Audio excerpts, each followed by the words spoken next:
కాదు నాన్న, అక్కడ మీ వయసు వాళ్ళు ఉంటారు, కొంచెం వాళ్ళతో అయితే ఫ్రీగా ఉంటారని అక్కడ ఉంచాము. 3 కొడుకులు ఉండి 2 ఆడపిల్లలు ఉండి మమ్మల్ని ఇట్లా అనాథలుగా వదిలేయటం మీకు ఏమన్నా భావ్యమా?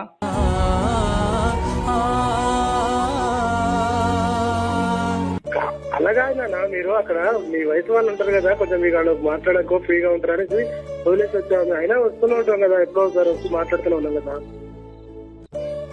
ఎప్పుడు వచ్చారు నాన్న మీరు? 2 సంవత్సరాల నుంచి బయట వాళ్ళు ఉన్నదానికి మా ఈడోళ్ళు ఉన్నదానికి నా పిల్లలు నా మనవులు దగ్గర ఉన్నదానికి తేడా లేదా నాన్న?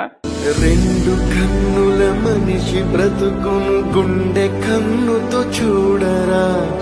అంటే అక్కడ ఉంటే కొంచెం మనకి ఇక్కడ కూడా రూమ్లు ఇట్లా చిన్నగా ఉంటాయి కదా అనేసి అక్కడ ఉంచామే. మాకు బయట ఉంటే తృప్తి కాదు, మా పిల్లల దగ్గర మా మనవాళ్ళ దగ్గర ఉంటే తృప్తి. కానీ ఇక్కడ వదిలేసేసి డబ్బులు ఇస్తున్నాం కదా నాన్న అని చెప్పేసేసి అంటే అది ఎంతవరకు ప్రేమ వస్తుందా నాన్న?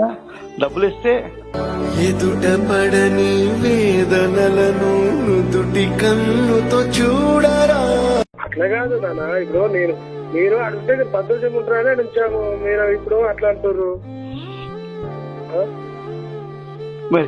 చిన్నోడి దగ్గరికి నువ్వేమో చిన్నోడి దగ్గరికి ఫోన్ చేస్తే వాడికి 2 సంవత్సరాల కిందట మాకు సంబంధం లేదు, నా పెద్దోడి దగ్గరికి వెళ్ళాను అంటాడు వాడు.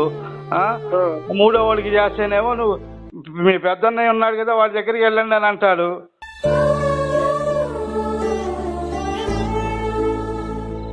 ఏంటి అల్లుళ్ళ దగ్గరికి వెళ్దామంటేనేమో వాళ్ళకి మేము సేవ చేయవలసిన పని ఏంటి, మాకేం సంబంధం అని చెప్పేసి అల్లుళ్ళు అంటారు. మేము అంతమంది 5గురు ఉండి కూడా మేము దిక్కులేని పక్షుల్లాగా ఉండాలని అన్న ఆశ్రమంలో.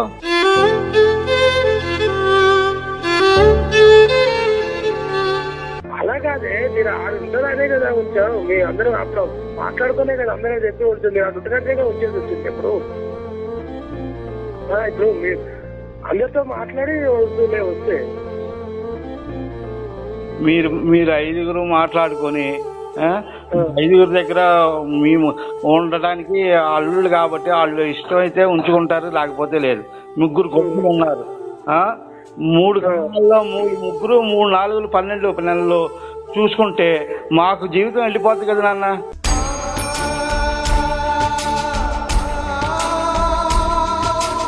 నేనేమంటున్నా, వాళ్ళ మీ 3 కూర్చొని మాట్లాడుకొని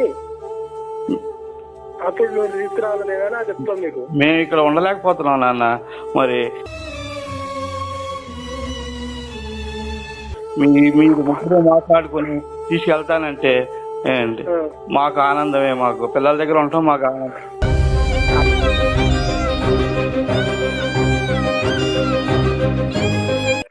నాన్న ఇప్పుడున్న పరిస్థితులు నాదే కష్టం, నాకే ఇల్లు గడవట్లేదు, పిల్లలకు స్కూల్ ఫీజులు అవి సరిపోవట్లేదు.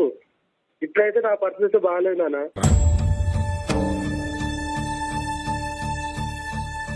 ఇంక అంతేనా నాన్న?